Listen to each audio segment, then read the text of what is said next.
The Allied Conservative Congress, ACC, has called for the Nigerian president of Southeast extraction come 2027, saying that it will sustain the unity of Nigeria. The chairman of the party, Olusegun Peters, who stated this during the inauguration of Abia State executives of the party in Umuahia, said that the Igbos were yet to produce Nigeria's president since the assassination of former head of state, General Johnson Agui Ironsi, on the 29th of July, 1966. Represented by the ACC National Vice Chairman, Northwest, Ibrahim Abdullahi, Peters disclosed that since the return of democracy 25 years ago, no Igbo person has occupied the #1 seat of the country, with North and Southwest each occupying the seat twice. All right, sir. A party called the ACC, amongst other deliberations in preparation for 2027, have decided that they have to pitch their tent with the Southeast, mostly with the Igbo extraction, saying that since the death of Agui Ironsi in 1966, there has not been any Igbo president or any Igbo chief executive officer of Nigeria, and that it is time and overdue. But before we get to that, could you assist us in bringing about what happened that for that amount of time, for that lengthy period, the Igbos have not been successful in getting one of theirs to be part of the governance of Nigeria? What was the reason, sir?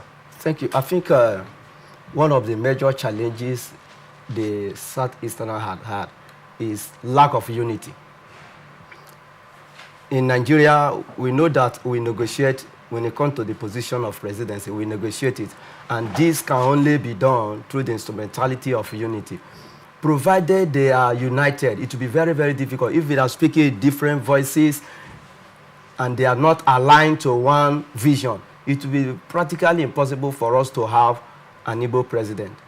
And I am also feeling that most of the Igbo politicians are not being sincere with their people. They are just there for their own selfish interests. They are not actually representing the Easterners the way they ought to do. And I think that is the major challenge why it looks as if the dream of having an Igbo presidency has become a mirage. Okay, but along the line, I think even after the death of Agui Ironsi, yes, there was also an uprising that also led in one way or the other for self-determination for the Igbos, although it didn't work out. But after then, Odumegwu Ojukwu still came back from exile and also still contested, and still, even in this later period, still formed APGA. And APGA, I think one of APGA's goal was to have an Igbo presidency in the seat of power. If such parties like APGA, and maybe even recently the Labour Party, although being of national coverage also, but has had full and major support from the Southeasterners, mostly the Igbos, maybe because of the clout of Peter Obi or not, but also the Labour Party joined with APGA, and I know that the Igbos have a sizable number of them in PDP. With these parties in these contemporary times of Nigeria, why hasn't that dream been also achieved, sir? Now, first of all, I want to look at the political party fronted by Dim Odumegwu Ojukwu of blessed memory. I think one of the challenges APGA had was ethnic coloration. Its stronghold was majorly at the eastern part of Nigeria. It was not able to spread across the geopolitical region. For you to win the seat of presidency in Nigeria, you must spread the tentacles across the geopolitical zone. So we look at the APGA to be only eastern political party, and their stronghold is dominance in Igbo geopolitical, in Igbo ethnic nationality. So it's tagged, some people see it as an ethnic political party. And that is why its formidability and potency is only restricted to Igbo region. And I also want to say that, yes, there is a high advocacy for an Igbo presidency, But one of the challenges the Igbo people will always have, or have always had, is the fact that we have not told ourselves the truth. Nigeria has not built that confidence again in an Igbo presidency. Looking at the antecedent, looking at what had happened in the past, Nigeria are yet to believe that whatever that may have transpired in the past has to dwell in the past. So Nigeria is trying to see how possible it is to get a detribalized and Igbo president, and that they have not seen yet, because all the Igbo politicians that have flaunted themselves in the politics of Nigeria are just there for selfish gain. That's my humble opinion. Okay, but in the case of political parties as they go, I don't think maybe the Constitution of Nigeria made APGA to limit itself within those boundaries. And there has been men of other ethnic groups that have championed a political party and made it of national coloration. Why is it difficult? Why has it been difficult for any Igbo, for any indigenous Igbo man to be able to lift a party up and make it a national party, not just an Igbo party, as APGA might have been limited to? What has been stopping the Igbos from taking over one party and merge with every other ethnic group to produce an Igbo president, sir? Now, if you look at when People's Democratic Party was formed, we discovered that most of the forefathers of that, those who formed the idea together to form that political party, cut across the 4 geopolitical zones. Now, show me any national chairman of APGA in any northern part of the state. That's part of the challenges. Yes, people believe much in Dimo Odumogo Ojukwu of Blessed Memory, but the issue is that he cannot do the job alone. He needs the help of other Igbo people. But the challenge he had was that even his brothers betrayed him. Because if they have come home to join forces together, spread the good news, tell the Northerners that what has happened in the past has dwelled in the past. We are one Nigeria, we can work together despite our divergent thoughts, views, and language barrier. We can work together.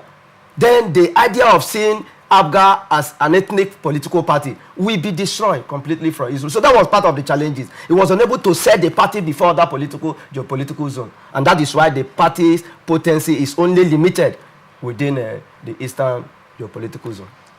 Did His Excellency Peter Obi, former governor of Anambra State, yes, did he suffer the same fate, or were there other reasons that made him not to succeed as the president of Nigeria, sir? I think that when it comes to Peter Obi's case, it was a movement. Okay. People did not support Peter Obi because of Labour Party. He was supported because of the ideology. He was able to sell himself to the people. The people knew what they wanted and that he has the capacity to deliver what they wanted. And he was able to flaunt it. He used the instrumentality of the social media. People of all that political party supported him. I was in PDP, but I supported Peter Obi. Because he has made us to understand that he has the solution to our problem. And we truly know that he has solution. Speaking from experience, go to his campaign, go to his manifesto, it's made manifest. So that was why people did not follow Peter Obi as far where he come from. They saw him as the messiah that the country needed now. But unfortunately, he was sabotaged. Why? What happened? What happened? Nigeria is not ready yet for a change. If Nigeria is ready for change in governance, good governance, I mean, nothing would have stopped Nigeria. Of course, we have tried as Nigerians, especially the youth. But one of the challenges we have had in this country is INEC. INEC was one of the two that made that vision not to come to pass.